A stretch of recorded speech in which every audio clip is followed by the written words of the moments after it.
Hoje é aniversário de um dos maiores mistérios ufológicos do Brasil. Muita gente não sabe, mas há 30 anos surgiram luzes no céu de São José dos Campos que entregaram pilotos e controladores de voo experientes. Até o ministro da Aeronáutica da época admitiu que eram 21 OVNIs, os objetos voadores não identificados no céu. E tanto tempo depois, não existe uma explicação para o que aconteceu.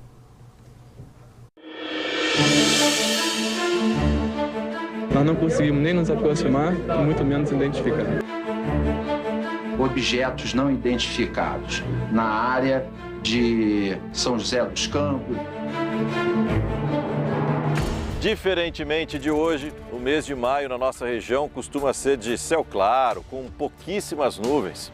Isso para quem pilota avião facilita, aumenta a visibilidade. Além do uso dos instrumentos e do constante contato com as torres de controle, é claro. No dia 19 de maio de 1986, portanto, há exatos 30 anos, o céu estava claro, com pouquíssimas nuvens, tanto de dia como de noite.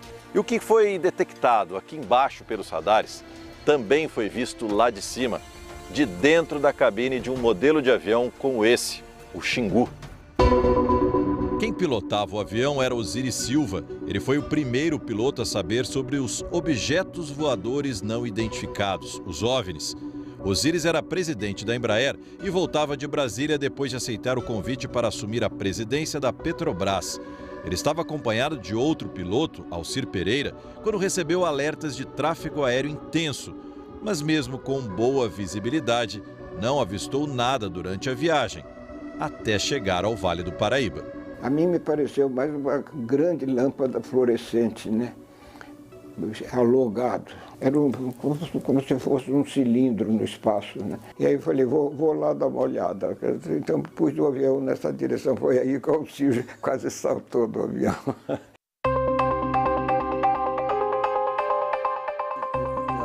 Alcir era o piloto que acompanhava Osiris Silva e estava de copiloto naquela noite. Ele confessa que não ficou tão calmo como Osiris. Ele teve a capacidade de ficar um pouquinho mais calmo do que eu, bem mais calmo.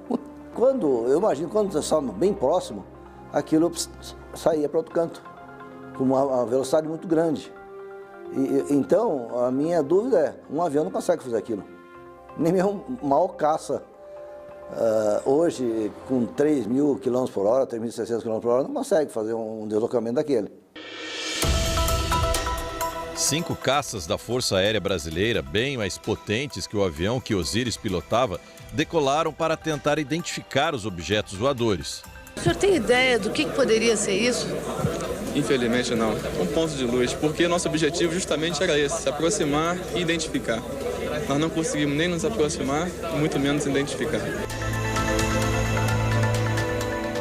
Os radares detectaram vários objetos não identificados na área de São Paulo, São José dos Campos, Rio de Janeiro. O que foi admitido há 30 anos por autoridades, pilotos e controladores de voo foi revelado em detalhes. As conversas entre eles naquela noite, que ficou conhecida como a Noite Oficial dos OVNIs, só foram divulgadas no fim do ano passado. Pô, isso aí é avião, hein? Não é avião? Que isso, cara? São 3, então? Tem mais ainda? O que é isso? Controle, o Mike Bravo Zulu tá pro onda radial 270 de São José, tá perseguindo um objeto aqui, cara. Ele viu, tá atrás. Mike Bravo Zulu, São José, poderia descrever o objeto novamente? Pode afirmar com certeza que não se trata de estrela? Afirmativo, que desapareceu novamente. Entendi, desapareceu novamente. Com certeza não se trata de estrela. Afirmativo. Controle? Oi? Brasília? O cara tá vendo outra à direita dele na radial 100 mais ou menos. Disse que não é estrela não e foi atrás. É uma festa. Eu perdi a referência visual com eles, mas no tempo que eu pude ver era um festival de cores lindo, né? A divulgação desses diálogos é considerada uma vitória dos ufólogos, pessoas que pesquisam e acompanham eventos que envolvem OVNIs. A Noite Oficial dos OVNIs é o nome dado por eles, inclusive. Pessoas como o Renato, de Jacareí, que consideram aquela noite como um dos eventos ufológicos mais importantes do país. foi o principal caso ufológico do Brasil. Até por ter militares envolvidos, contatos visuais, isso aí foi o que marcou muito. Tem outros casos, né, mas esse aí eu acho que é o que se destaca de todos, até pela repercussão não só no Brasil, como no mundo inteiro. Para este astrofísico, o que aconteceu em 1986 não tem nada de mistério. Era a época que o Halley estava numa órbita próxima à Terra, né? Vários meteoros, tiveram uma chamada chuva de meteoros, que ocorre todos os anos, né? Ocorreu uma dessas chuvas, então acusou nos radares da Força Aérea, tudo, e o fato deles terem desaparecido, que eles se partiram em partículas menores e desapareceram no radar. Avião não é. Mas para quem viu o que viu lá de cima, a diferença para uma chuva de meteoros é clara, como aquela noite de 19 de maio. Não, o meteoro ele é muito rápido. O meteoro, ele cai assim, entendeu?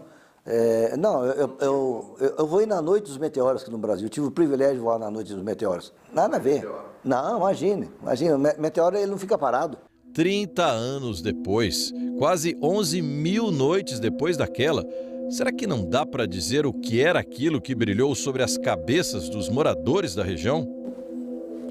A gente fica assim, sem dar uma resposta para o que é. É difícil a gente dizer. Não sei o que era, não sei. Desapareceu novamente, com certeza não se trata de estrela.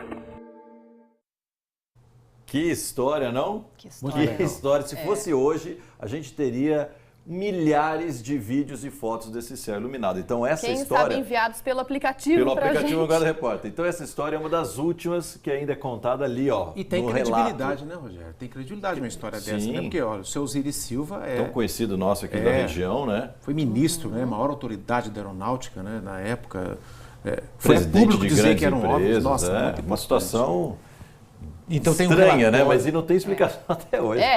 Tem os áudios, claro, que a gente vê o desespero e a curiosidade daqueles pilotos, né? Algo curioso também que a gente viu na matéria, Mike Bravo Zulu, parece na conversa, são as iniciais do avião de Osiris Silva e Alcir Pereira, e MBZ é uma linguagem da aviação. Olha, 30 anos depois, voltamos a procurar o comando da aeronáutica e, por nota, a aeronáutica diz que não dispõe de estrutura e profissionais especializados para realizar investigações científicas ou emitir parecer a respeito desse tipo de fenômeno aéreo.